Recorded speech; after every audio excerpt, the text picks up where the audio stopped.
தமிழகம் எங்கும் கிளைகள் கொண்ட Annamal institute of hotel management and hospital management படிப்பில் சேர்வதற்கான அட்மிஷன் நடைபெறுகிறது.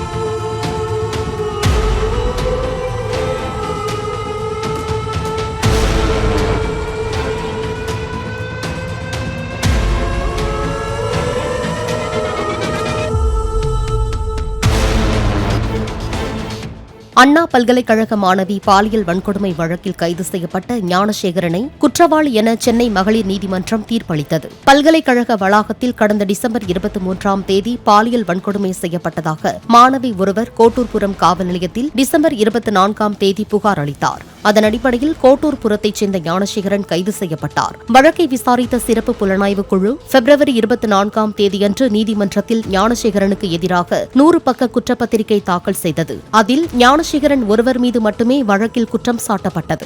மே 20ஆம் தேதி வழக்கின் அனைத்து சாட்சி விசாரணை மற்றும் குறுக்கு விசாரணைகளும் நிறைவு பெற்றன. இந்நிலையில் இன்று ஞானசேகரனை குற்றவாளி என அறிவித்த நீதிபதி ஜூன் 2ஆம் தேதி தண்டனை விவரம் அறிவிக்கப்படும் என தெரிவித்தார். அவர் மீதான 11 பிரிவுகளில் குற்றங்கள் நிரூபிக்கப்பட்டுள்ளதாகவும் நீதிபதி குறிப்பிட்டார். முன்னதாக கொடிய குற்றச்செயல் செய்த ஞானசேகரனுக்கு நீதிமன்றம் இரக்கம் காட்டக்கூடாது என அரசு தரப்பு வழக்கறிஞர் வாதிட்டார். அரிதிலும் அரிதான வழக்கு என்பதால் அதிகபட்ச தண்டனை வழங்க வேண்டும் என்றும் கோரப்பட்டது. இந்த எதிரி ஞானசேகருக்கு எதிரான 11 குற்றச்சாட்டுகள் இன்றைக்கு 11 குற்றங்களுக்கும் அவர் தகுதியுள்ளவர் அப்படின்னு நீதிமன்றம் இன்னைக்கு சொல்லிருச்சு. அவர் மீது 11 குற்றச்சாட்டுகள் அரசு தரப்பில் சுமத்தப்பட்டன.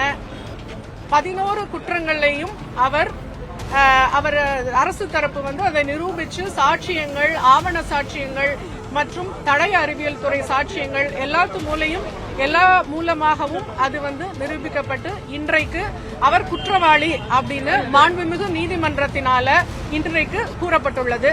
அந்த தண்டனை விவரங்கள் என்ன அப்படிங்கறத 2ஆம் தேதி வெளியிடப்படும், 2/6 அன்றைக்கு வெளியிடப்படும் அப்படின்னு மாண்புமிகு நீதிமன்றம் இன்னைக்கு சொல்லியிருக்கு. தமிழகம் எங்கும் கிளைகள் கொண்ட Annamal institute of hotel management and hospital management படிப்பில் சேர்வதற்கான அட்மிஷன் நடைபெறுகிறது. பிளே ஸ்டோர் மற்றும் ஆப் ஸ்டோரில் இருந்து பாலிமர் செயலியை QR கோடு மூலம் பதிவிறக்கம் செய்யுங்கள். செய்திகளை உடனுக்குடன் பெறுங்கள்.